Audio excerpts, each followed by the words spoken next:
இந்த நாட்டிலே ஆயிரக்கணக்கான தமிழ் பெண்கள் பாலியல் துஷ்பிரயோகம் செய்யப்பட்டு கொல்லப்பட்டனர். பாதுகாப்பு படையினரால் பாலியல் வன்முறைக்கு ஈடுபடுத்தப்பட்ட எத்தனையோ பேர் இருக்கிறார்கள். இவர்களுக்கு எதிராக இந்த நடவடிக்கை எடுக்கிறதுக்கு ஏன் இந்த அரசாங்கம் கொந்தளிக்கவில்லை? இனவாதம் இல்லை என்று சொல்லும் இந்த அரசாங்கம் தான் மிக மோசமான இனவாதிகள். அனுராதபுரத்திலே அந்த நடந்த சம்பவத்தை நாங்கள் வன்மையாக கண்டிக்கிறோம். ஆனால் ஆயிரக்கணக்கான தமிழ் பெண்கள் கொல்லப்பட்டனர், கற்பழித்து பாலியல் வன்முறைக்கு ஈடுபடுத்தப்பட்டு கொல்லப்பட்டனர். அதிலே ஒரே ஒரு உதாரணமாக சொன்னால் இசைப்பிரியா உயிரோடு இருந்ததுக்கான ஆதாரங்கள் எத்தனையோ இருக்கின்றது. இசைப்பிரியாவுடைய காய்களை ரெண்ட பின்னால கட்டப்பட்டு அரகுர உடுப்புடன் ஒரு துணியுடன் இருந்த இசைப்பிரியாவை ஒரு உடுப்பும் இல்லாமல் இருக்கிறதாக காணொலியில் வெளியே வந்தது. இசைப்பிரியா ஒரு பெண் இல்லையா?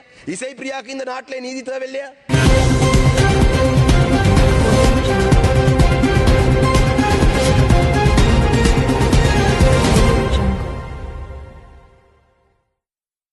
Honorable Shanakian Rasamanikam, you have 15 minutes. Honorable Deputy Speaker, I think I have 18 minutes. You can check with the opposition office. The AST can check with the opposition leader's office. There's another 3 minutes to be added. Honorable Deputy Speaker, thank you for the opportunity to speak on the Foreign Ministry's committee stage debate. I rise to speak, Honorable Deputy Speaker, with utter disappointment about this government's policy on accountability. Honorable Foreign Minister just spoke a short while ago, and in his speech, it was a very brief. He very briefly mentioned about accountability. Very brief, only about a minute. All he had to say was that there will be a domestic mechanism that will look into gross violations of human rights. Now, this is precisely the problem, Honorable Deputy Speaker. The state, whoever that is in power, the state always protects the state. Now I would like to quote something from Honorable former President Ranil Wickremesinghe's recent Al Jazeera speech. Now I don't understand why he is defending the previous government. Honorable Namal Rajapaksa is here. His father was the defense minister. His father was the president.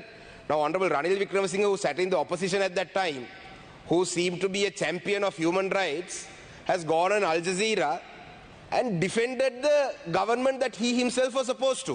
This is precisely the problem in this country. The state will always protect itself. And now this government is no different. This government also is trying to protect itself, the state. Why I say that is, the former president has said, however he refuted claims, this is about the hospitals being bombed. Wickremesinghe acknowledged that aid has been blocked to war victims and that some hospitals has been bombed. However, he refuted claims that such bombings were part of a systematic strategy, stating there had been occasions where the Air Force had bombed hospitals and action was taken against some, but on a large scale, this thing, I wouldn't say that. Now, this is his response to Al Jazeera's statement on hospitals being bombed. But, Honorable Deputy Speaker, I have an article here from the that is from the Human Rights Watch. This article goes on to say, a witness, patients, medical, let me quote this article, patients, medical staff, aid workers and other witnesses have provided Human Rights Watch with information about at least 30 attacks on permanent and makeshift hospitals in combat areas since December 2008. One of the deadliest took place on May 2nd when artillery shell struck Mullivaikal Hospital in the government declared no-fire zone, killing 68 persons and wounding 87. Now I'll table this article because in the interest of time, let me read another paragraph of it. This is something that a aid worker who was there at the Valayan Madam Hospital in the no-fire zone on April 2nd. This is his statement. I was in the hospital. Right after 12:30 p.m. I noticed a Sri Lankan military drone conducting reconnaissance above the hospital. The people in the hospital suspected that an attack was imminent. So they lay down on the ground. Shortly thereafter, we heard a loud explosion in the air, followed by several small explosions on the ground. One of the explosions took place only a couple of meters from me. One of the doctors who was lying just next to me was killed by a shrapnel piece that hit him in the head. 4 or 5 people were killed and more than 30 were wounded in the attack. Now this goes on to say that the number of hospitals that were attacked. A medical worker told Human Rights Watch that when Pudumatalan Hospital came under heavy shelling around midnight on April 20th, he immediately sought cover in a bunker. He described what he saw after he left the shelter early in the morning. Now this is what he saw. The roof of the building was destroyed and tiles had fallen into the room. There were 8 dead bodies in Ward 5. and 5 dead bodies in the admission ward. Now, Honorable Deputy Speaker, I'll table this document. Now, there is clear evidence that hospitals were bombed during the last stages of the war. There is clear evidence. In Mullivaikal, it was there. I have more articles that I can table from witnesses. These have been recorded. These have been published. Right? Now, even I'll get to that later, but these have been published. Right? That there was a big red cross put on the hospital so that the army can see that that's a hospital. A civilian who later went into the army controlled area has confirmed that from 1 kilometer away that they could see the red cross, rather the red cross flag, that to say it was a hospital. It was bombed. But the President Ranil Wickremesinghe, who wasn't even responsible for that act, is going on Al Jazeera and defending his previous president, the person who's accused of it. Right? This is the problem in this country. The state will always defend itself. And Honorable Vijitha Herath, the foreign minister, and his government is no different. At least the people of the north and the east never voted for the Rajapakshas because they knew that they will never get justice under their government, which is why they voted for you. The entire northern province voted for you. Is this how you repay their faith? The faith that they put in the government, is this how you repay them? Shame on this government. The minister went to Geneva. The minister only spoke about whatever mechanisms that were already in place. He spoke about a domestic mechanism. The Tamil people have rejected any domestic mechanism because 16 years later, there has not been a single case that you have solved. Now, very recently, not very recently, 2 days ago, you tabled the Batalanda Commission's report. Now, I wish the minister, the speaker was in this house while I speak, to see if he would be as compassionate when I speak about the Tamil people and the Tamil people who were killed and the atrocities against the Tamil people, as compassionate as he was on the Batalanda Commission. We saw him being so compassionate. Very good. We are also compassionate. The Batalanda Commission being tabled is good. You investigate them. Or you take action. But the problem is, all these reports that are generally tabled, we never see any action. The Paranagama Commission was tabled. The Udalagama Commission was tabled. What action has this government, not this government, the previous government taken? This government has had enough time. President has been president for 6 months. If his position was to take action on these things, if it was to investigate, he would have started it by now. Nothing. So again, what we are going to see is that Tamil people will be denied justice in this country. If the former president is defending his nemesis on foreign media, what faith can we have in this particular government? And the minister has given us nothing into his today's speech to even have an ounce of faith that this government will do justice by the Tamil people. Now let me move on to another matter. Now about torture. Now about torture, because the Batalanda Commission is about torture. Now, Honorable Deputy Speaker, let me bring to your attention a report that JDS has published of 219 torture sites that existed in this country during the war. Now we are speaking about Batalanda Commission. I am all for justice being served on the accused or the perpetrators. But 219 torture sites in Sri Lanka, right? Civil torture sites. So, when are we going to investigate all the atrocities that happen in these torture sites? These are very recent ones. Batalanda is from 89. These are from 2009, 2008, even 2010, 2011. When are you going to investigate these? There is an article that's published on the Hindu. Sri Lankan Tamil men accuse government of torture and rape. Now this is in 2017. Number of witnesses have come forward and given their statements about how they were tortured, how they were beaten up with plastic poles that were filled with sand, how they were burnt with cigarettes, about the gunsight camp in Trincomalee, about the Joseph camp in Vaunia. You know, the Udalagama Commission, very clearly about the ACF case and about the Trinco case, Trinco 5, Trinco 11 case, they said how the state is responsible. What action have you all taken? So when it comes to the Tamil people, All these commissions, all that you all don't want to talk about. Only about the Batalanda Commission, it has been tabled. I don't see any action being taken against it. මේ බටලන්ද වාර්තා පිළිබඳවත් මේක මේ සභාගත කිරීම තුලින් මට කිසිම විශ්වාසයක් නැහැ ඒකේ ඉන්න වැඩිකරුවන්ටත් දඬුවම් දෙයි කියලා. මොකද මම දන්න විදිහට JVP එකේ හිටපු දැන් ඉන්න නායකයෝ ඔක්කොම අවුරුදු ඒ දවස්වල අවුරුදු 18යි 19යි 20යි 88 89 බටලන්ද කොමිසම හරහා JVP එකේ කරපු ඝාතන පිළිබඳව දැන් ලිස්ට් වෙනවා එළියට. ඒවත් දැන් පරීක්ෂණ කරනකොට JVP එකේ ඉන්න ගොඩක් කට්ටිය කැමති වුණෙත් නැහැ මේක සභාගත කරනවට. ඒක නිසා මේක හරහා මෙතනින් හැර කිසිම දෙයක් වෙන්නේ නැහැ සභාගත වීම පමණයි. බටලන්ද කොමිසමවත් ඔච්චරයි වෙන්නේ මම අද කිව්වගේ කැට තියලා කිව්වා කියලා හිතා ගන්න.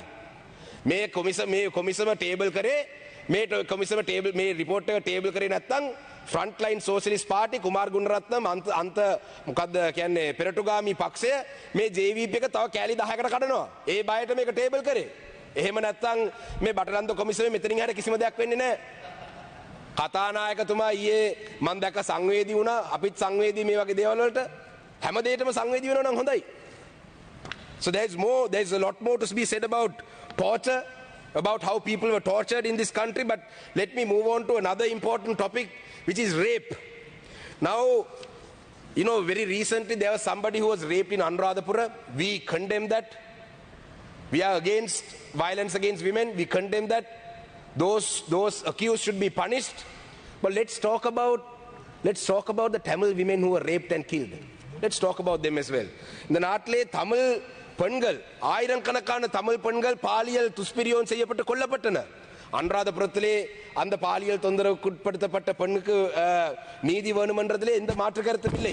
ஆனால் ஏன் இந்த அரசாங்கமும் சரி இந்த நாட்டிலே மக்களும் சரி எத்தனையோ ஆயிரக்கணக்கான தமிழ் பெண்கள் பாதுகாப்பு படையினரால் பாலியல் தொந்தரவுக்கு இல்லாட்டி பாலியல் வன்முறைக்கு ஈடுபடுத்தப்பட்ட எத்தனையோ பேர் இருக்கிறார்கள்.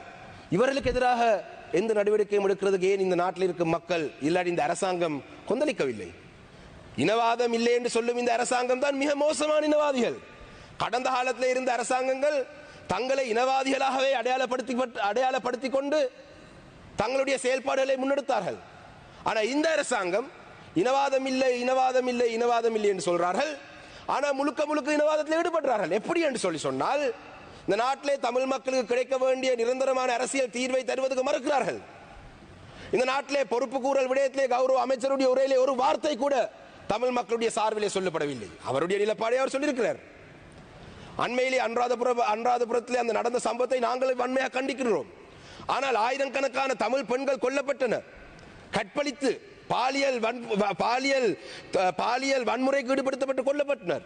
அதிலே ஒரே ஒரு உதாரணமாக சொன்னால் இசைப்பிரியா கொல்லப்பட்டது. இசைப்பிரியா உயிரோடு இருந்ததுக்கான ஆதாரங்கள் எத்தனையோ இருக்கின்றது. இசைப்பிரியா உயிரோடு இருக்கிற ஆதாரங்கள் இருந்தது. அதனை தொடர்ந்து இசைப்பிரியாவுடைய காய்களை பின்னால கட்டப்பட்டு அரகுர உடுப்புடன் ஒரு துணியுடன் இருந்த இசைப்பிரியாவை பிறகு ஒரு உடுப்பும் இல்லாமல் இருக்கிறதாக காணொளிகள் வெளியே வந்தது. அப்ப இந்த விடயத்தை பற்றி இசைப்பிரியா ஒரு பெண் இல்லையா? இசைப்பிரியாவுக்கு இந்த நாட்டிலே நீதி தேவையில்லையா? இதிலே let me read this article about Isaipriya. Isaipriya is sitting in a swamp. She is only partly clothed. She looks dazed and confused. There's no clue as to how on earth she got there and why she is all alone.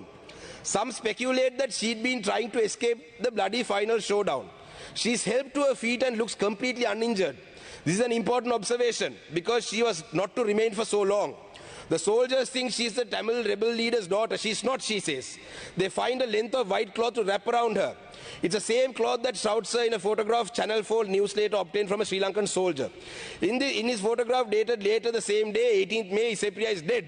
Her hands are tied behind her back. Right? There's also now a long jagged cut across her face. That grim footage comprises of the part of the notorious executive video which shows shooting dead. You don't need much of an imagination to figure out what had happened. Right? Now, you know, this Isaipriya, it's very clear that Isaipriya was alive. And she was well and alive. Later, her hands are bound behind her back and she's dead. And very clearly, it shows that she wasn't playing Scrabble. Clearly, the people who had her in her captivity didn't play Scrabble with her, they played something else with her. Why is the government not ready to even acknowledge these accusations. These are all accusations. If you have the courage, investigate them. The Good Governance government, at least, when they co-sponsored a resolution, there was at least some discussion about a hybrid mechanism where the victim community will have some trust in the process. But there is nothing from this government. There's a lot more. This is Isaipriya, just one great example that I gave you, because you could start from there. Now, in August 2013, a woman from Punarin was raped and reported led for dead by two men wearing khaki pants and green shirts. After treatment at the Kilnochi hospital, military personnel escorted her to the local camp and provided with her dry rations. In 2010, a 22-year-old woman from Viswamadu was gang raped by 4 military personnel. Now, why I say this is because the minister in charge of public security said that an army deserter was accused. Right? There have been so many accusations against army deserters and the violent sprees that they've been going on, shootings, killings. That's what the minister said. So if today, 16 years later, if army deserters are accused of rape in broad daylight, or at least in a hospital where a doctor is being raped, imagine the amount of gross violations that they would have committed during the last stages of war, when there was no media coverage, then there was no international observers, when there was no outsiders. Imagine. So our community, we are only asking you to investigate them. If you're not guilty, investigate them. Why are you shying away from an inquiry? Because the reason why you are shying away from inquiry is the state always protects the state. That's your first interest. So the NPP government, Honorable Foreign Minister, also has failed to address this concern. You all are betraying the Tamil people, the trust that the people of the north and the east put on you, except for Batiklo. Batiklo people didn't trust you, and they'll never trust you. Chanakya and Rasamanikam, you have 2 more minutes. Thank you, Deputy Speaker. So, this is what I have to say about the accountability front, but on tourism as well, Honorable Foreign Minister, I have a few things that I need to say.